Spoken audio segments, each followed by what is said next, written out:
All right, I want you guys to imagine it's a beautiful sunny morning downtown New York, October 1st, 1993. Three men approach a Chase Mortgage Bank. One of them stays in the car. He's the getaway driver. He's got no idea what's going to be in store for him. The other two walk into the bank, armed, force their way to the teller. They knock the security guard out with a pistol whip, drag him out of the picture. They go up to one of the bank tellers and they place the barrel of the gun in her mouth. They pull the trigger. Click.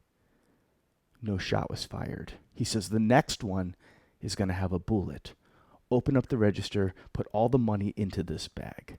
Now the FBI is alerted through a series of triggers that the bank is able to set off.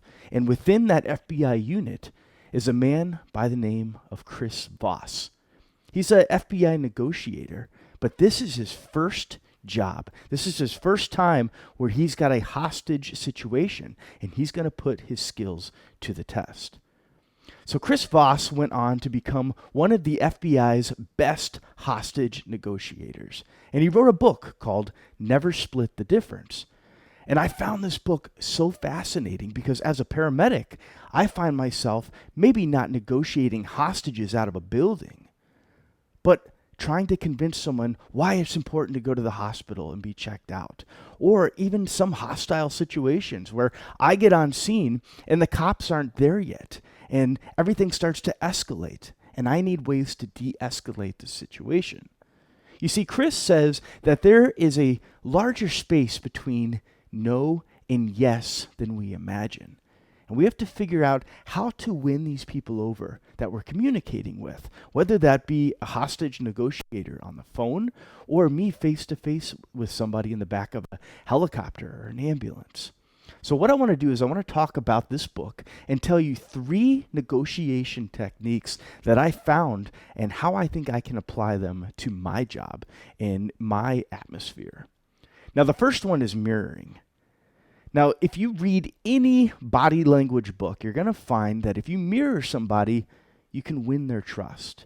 And that's because we have a tendency to trust something that's similar to us. The saying, birds of a feather flock together, comes to mind. And so whether you're doing this in person and somebody's crossing their arms and then you cross your arms, or whether they kick their leg up and they cross their legs and you do that, as long as you start to mimic them, you're going to start to win their trust. And so in my setting, if I'm in the back of the ambulance and I see somebody is very upset and they cross their arms, I may not take such a tense crossed arm approach, but maybe I take more of a relaxed. I tilt my head and show that I'm listening. If they tilt their head and they start mirroring me back, that gives me confirmation that I'm starting to win over their trust. Now, if this is on the phone, the way you do this is by repeating back the last 3 words they said and then leaving silence. So if somebody says, I do not want to go to the hospital, my response may be, so you don't want to go to the hospital? Leave a little bit of silence and let them elaborate on why. Then you can find your objectives of why they don't want to go and try to convince them why it's important. Now, the next tip is to get them to say, that's right. Now, the way you do this is not by getting them to say, okay, you're right, I'll go to the hospital, but getting them to say, that's right. And so how I think that you should approach this and how Chris demonstrates it in this book, Chris Voss, is by relaying everything they just said back to you, kind of that mirroring approach that we just talked about.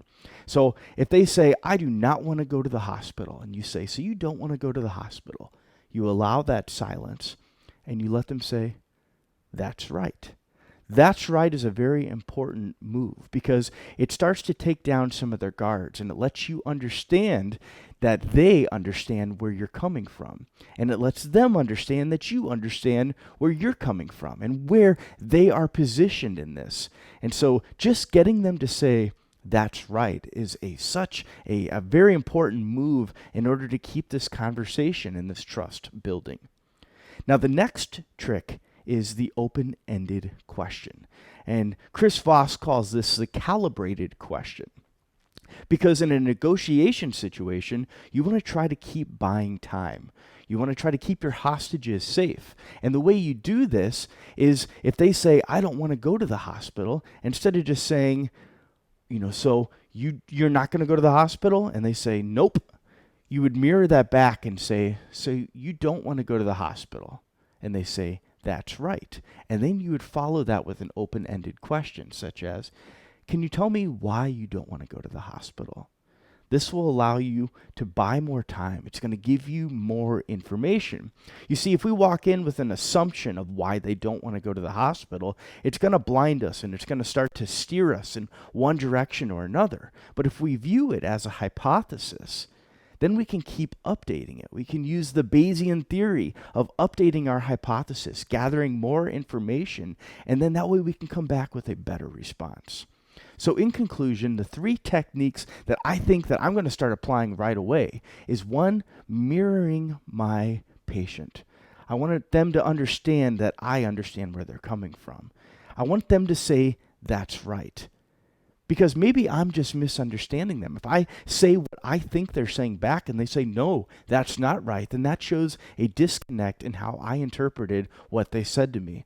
So before you argue with anybody or before you debate with anyone, you want to make sure you understand their position. And then the last area is to have an open-ended question. This is going to allow you to gather more evidence from that person that you're talking to, you're negotiating with, and you can keep updating your hypothesis. So I hope this was helpful. I know I found it very helpful, and I highly recommend reading this book by Chris Voss called Never Split the Difference. Thank you.